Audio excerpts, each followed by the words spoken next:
Welcome to Talking with the Animals, an exploration of animal communication.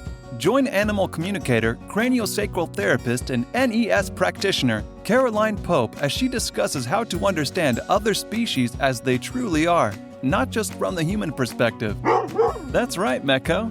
Discover how communicating with our four-legged friends can open up a whole new world for both of you. And now, your host and Australia's most recognized and well-known animal communicator, Caroline Pope.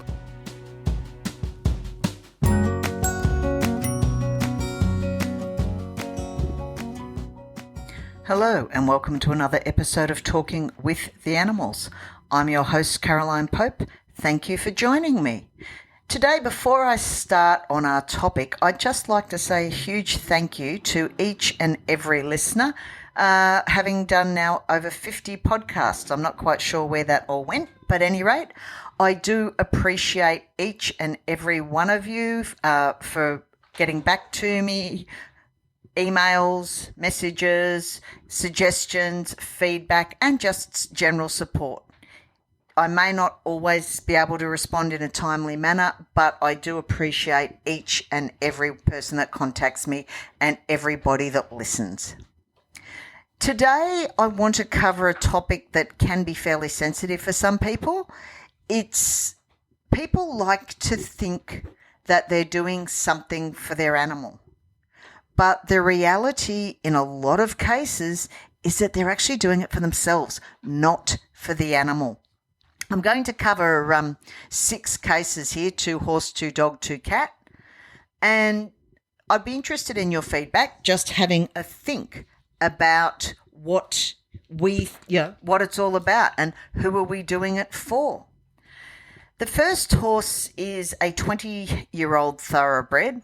He's been competing, he was raced, he's then been competing at a reasonable level, showing 3-day eventing type stuff.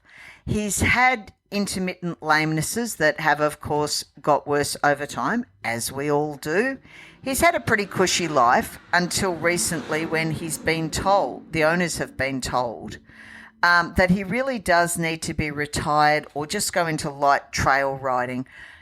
Even with joint pain killers and stuff like that, he just can't perform anymore.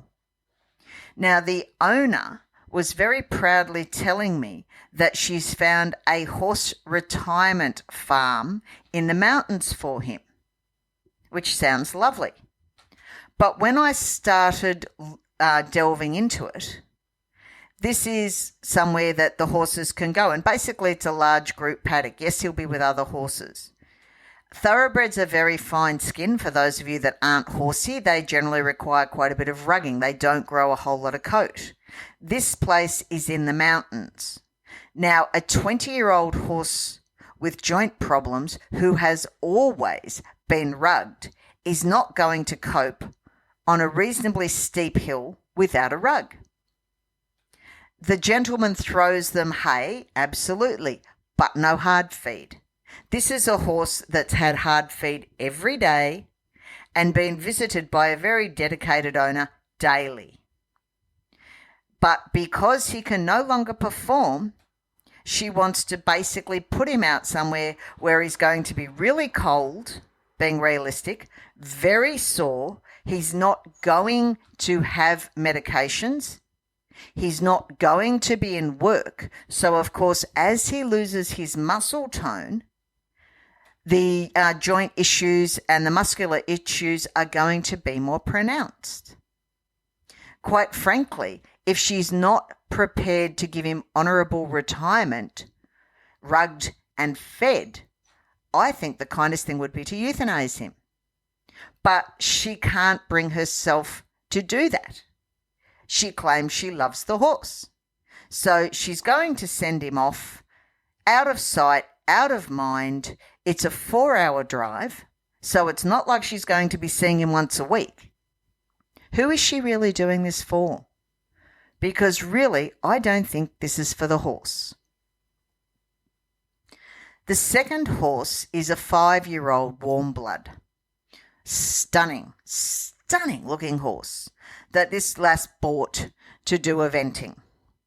Now, unfortunately, as nearly 70% of the warm bloods we've seen of late, this horse has ECVM, equine complex vertebral malformation. It's a malformation of the C6 and C7 vertebra in the neck. It's basically a death sentence, and the horse, sooner or later, usually by the age of 10, will have broken down. They can't feel their front legs. They're always in pain, and ultimately the system gets to the point it's so compromised, the owner has to make a decision. Now, this girl knows this horse now has ECVM. She didn't when she bought him. Unfortunately, many people now are caught out like this. But she's bought him. She spent big bucks. So she still wants to go and jump this horse. She still wants to do dressage.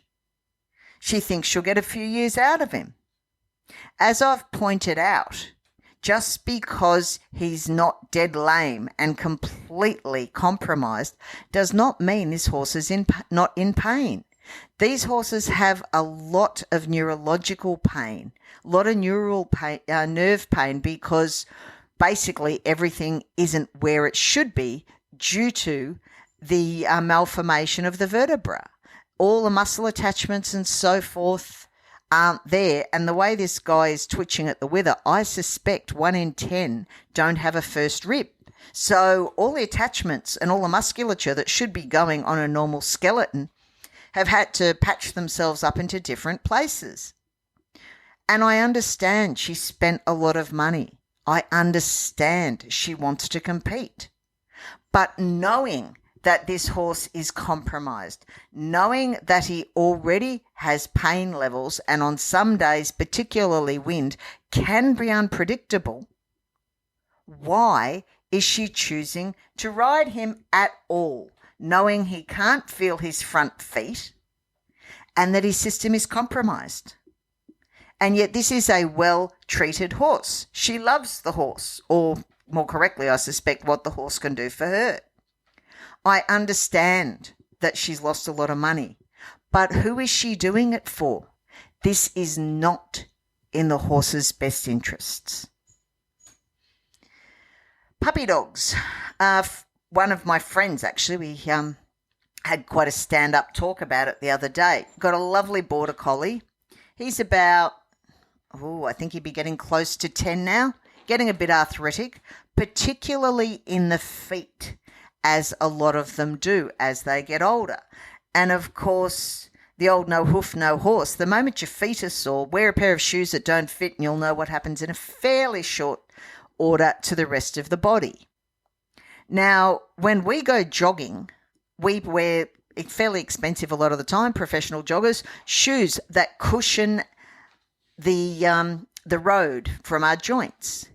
Dogs don't wear Nike or Adidas or any of the other brands. They run on grass or concrete on their own, under their own steam. Now, this dog, she claims, loves to go jogging with her. He probably does. But the fact is, all 4 feet are swollen with arthritis. It is not the time to take a dog jogging on a bike track or on concrete. You need to start looking at where you run, how the dog is taken out, what sort of painkillers, and how you can make life a little bit more comfortable. This dog actually snapped at her the other day, which is why she contacted me. She cannot see or doesn't want to see. Oh, but the dog loves to jog. The dog might like 15 minutes of jogging. It does not like the 23 hours of pain that those 15 minutes of jogging create. But she wants a dog to jog with, and she only has the one. Who's she doing it for? Because for me, it's not the dog. I understand if you jog, you like company, but not at the expense of the dog having pain. The second dog is quite a cute little Maltese Terrier cross. No one's really quite sure what. I suspect there might be some sort of poodle bichon. Really cute little guy. And it was a communication I did a couple of weeks back in New South Wales. And the owners love taking this dog to the dog cafe. Dog, however, not so keen. Now, the reason they call me is he actually bit someone. Why?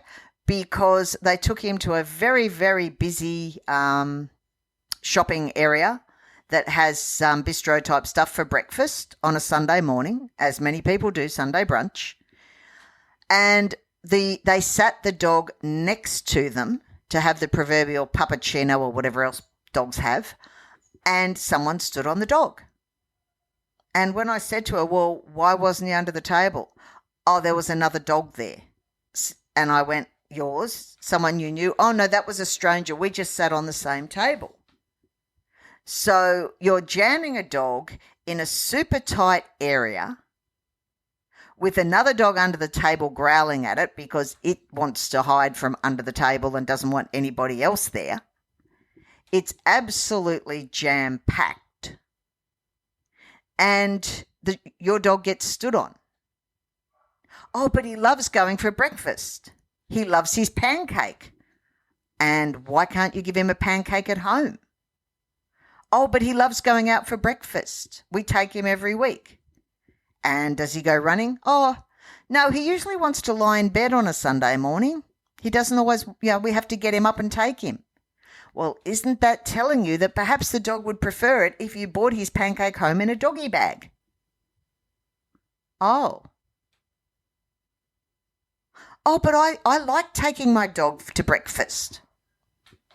Who are we doing it for? Again, this is not for the dog. This is for the human. Many, many dogs hate crowded areas. They don't feel comfortable. In the same way that not everybody likes to go to a rave party, with a heap of people in a very small area. Not everybody enjoys that. Not all dogs enjoy going out. Yes, there are some that certainly do. This dog does not, and made it very clear. And it's not the first time this dog has been stood on. He's also had hot coffee poured over him accidentally about a year ago. The owners admit that, but can't see why the dog may not enjoy being at a cafe as much as they do. Again, who are we doing it for? The last two are cats. First one is a very old cat, and I do feel sorry for the owners. He's got kidney problems. He's had kidney disease for quite a while. He's getting dementia, and he's got to the stage now that he requires subcutaneous fluids, which is fine if he only required them once a week or once a month and had quality of life. So be it. They are now giving this cat, who arcs up something chronic, I've got to say, he's not the world's greatest patient. So, remember, he's not a great patient. He'll try and nail the owner. They don't want to let him go.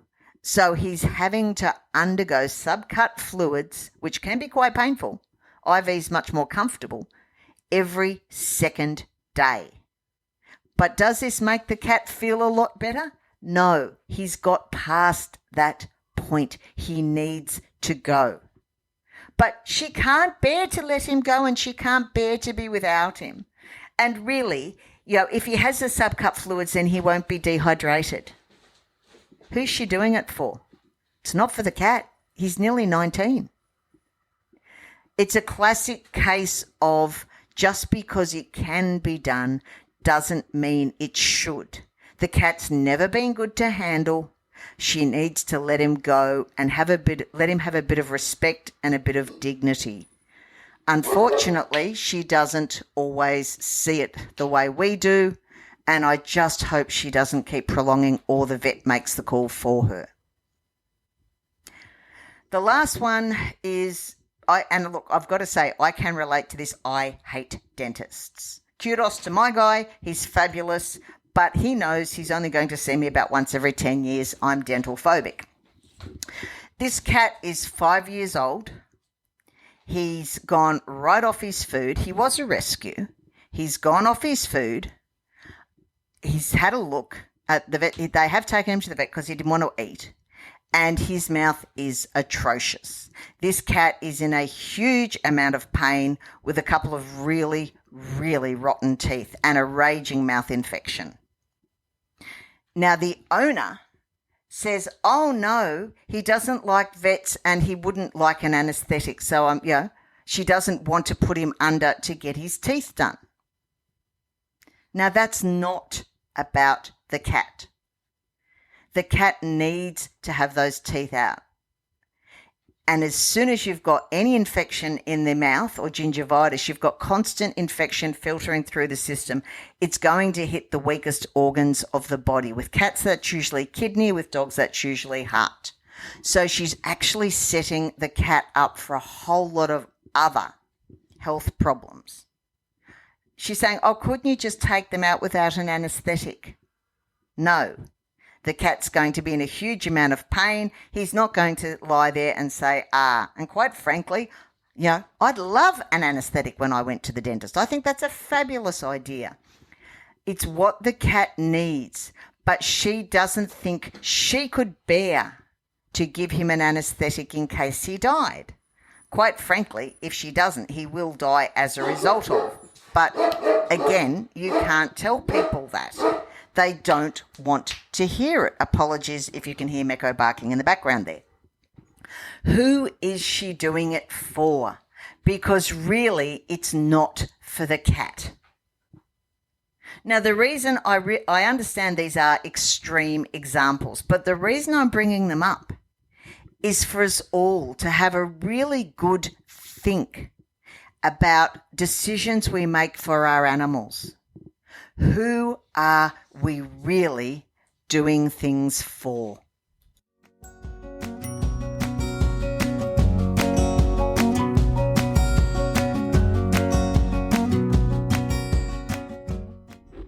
Thank you for listening to this episode of Talking with the Animals. As always, don't forget to like and subscribe, and if you could leave a review, I'd really appreciate it. Again, thank you to everybody that's listened to the show. It's hard to believe it's been over 50 episodes now. Podcasting's been a real trip for me. I've thoroughly enjoyed it and meeting each and every one of you. Stay safe, and remember, when you can, talk with your animal. Thank you for listening to Talking with the Animals. To learn more about Caroline and the services she provides, visit caroline-pope.com. You can also find her on Facebook at Caroline Pope Animal Communicator, CST, and NES Therapy. Are you ready to change the way you see your world and the animals in it? Well, we know his answer. Don't forget to subscribe, and see you next time.